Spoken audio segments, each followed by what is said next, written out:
আসসালামু আলাইকুম, welcome to রুকসানাস টুকিটাকি। আজকে আমি বিয়ে বাড়ির ক্ষীর পাক করতেছি।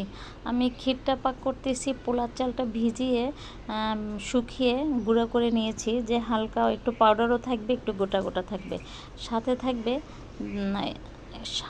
সাবুটাও আমি ধুয়ে ভিজিয়ে রেখেছিলাম। পরে এই গুঁড়াটা আর সাবুটা একত্রিত করে পাউডার দুধ দিয়ে, লিকুইড দুধ দিয়ে, তারপর একটু এলাচি দারচিনি দিয়ে আমি বসিয়ে দিয়েছি। এই যে নেড়ে চেড়ে নিচ্ছি। সাবুটাও সিদ্ধ হয়ে গেছে, মানে একটু গোটা গোটা সুজি আবার গলা গলা ভাব, সুন্দর একটা ফ্লেভারও, সুন্দর একটা সেন্ট বের হয়েছে।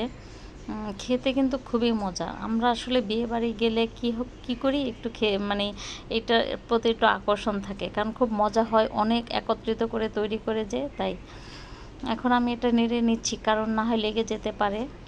আমরা এটা একটু ইয়েলো কালার যখন হয়, সেটা একটু জাফরান দিলে হালকা একটু ইয়েলো ভাব আসে। আমি শুধু সাদা করেই করব। যে সিদ্ধ হয়েছে, এখন ঘি দিয়ে দিচ্ছি। ঘিটা দেওয়ার পরে সুন্দর আরও একটু অন্যরকম হয়েছে, মানে একটু নেড়ে চেড়ে নিচ্ছি। দারুণ মজা হচ্ছে, সেন্ট বের হচ্ছে।